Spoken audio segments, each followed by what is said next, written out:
Welcome back to Bay Area Focus with a special focus on new directions in LGBT cinema. This year's Frameline Film Festival showcases cutting-edge work. Francis Wallace, Frameline's acting executive director, and Kingston Farady, lead actor in Black is Blue, join me now. Welcome to the show.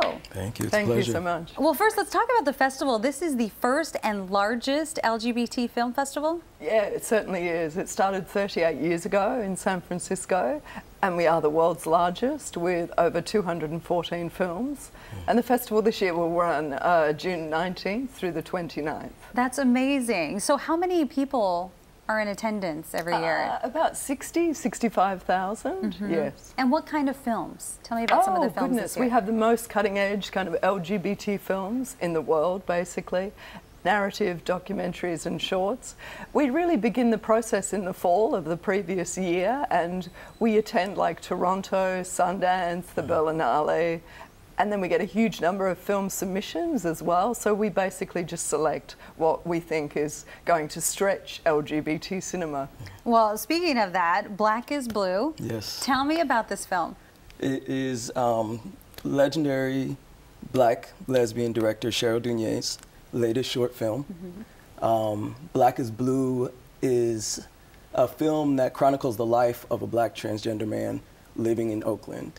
And the story is veiled within a love story that has to do with his ex-lover, Deja, as in deja vu.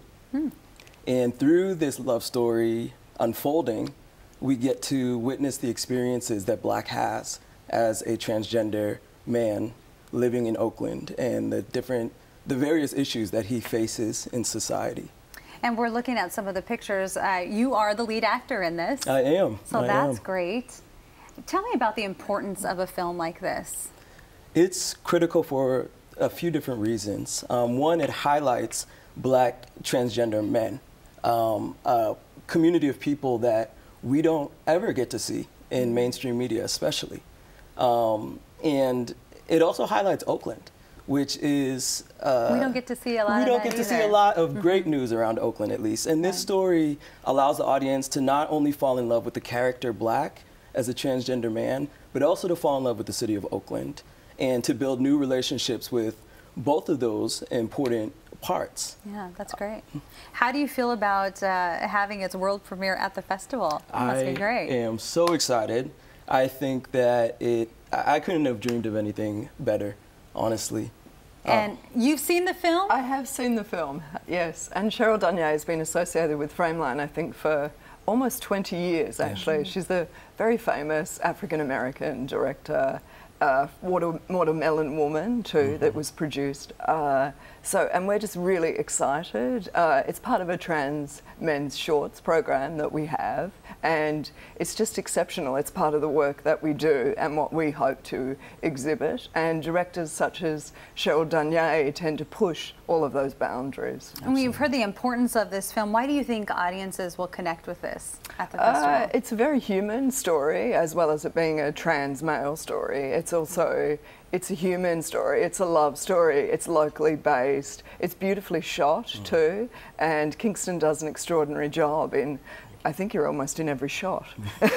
Well, that's good. That's a nice gig right there. Yes, thank you. Is it good to highlight, you were talking a little bit about Oakland, was it really good to see some of the shots in Oakland? Because you know, we all know the city. Right. And so I think people might familiarize themselves with Absolutely. I the think city. people will be able to see the film, see parts of Oakland they know, like Lake Merritt, and just have that moment of, I love Lake Merritt. I hang out at Lake Merritt, you know, and that familiarizes people with also Black's story, the main character, and allows them to see that he is human, that he is like all of us, that he hangs out, that he tries to go to work, that he wants to be successful.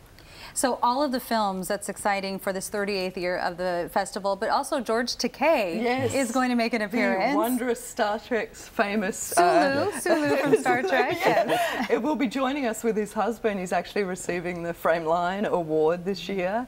And there's a wonderful documentary, To Be Takei, which was directed by Jennifer Crute and edited by Bill Weber, who are both local filmmakers, documentarians. So we're very excited. We're hoping he'll tweet and Facebook with his million zillion followers for us Is as he well. good on social media?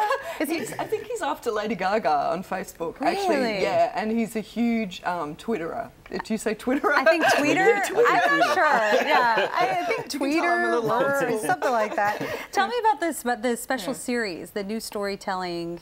Oh yes, the new storytelling in LGBT cinema, which is supported by the Academy of Motion Picture Arts and Sciences. So it has three focuses: women in film, because unfortunately there's still a disparity between male and female filmmakers. So we're doing a special focus on women filmmakers.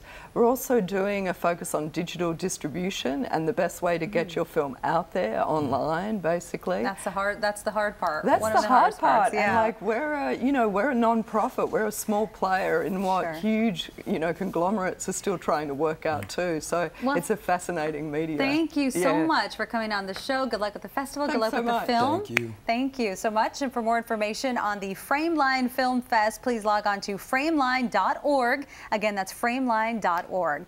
Coming up, we'll learn about a variety of culturally sensitive mental health services. We'll be right back.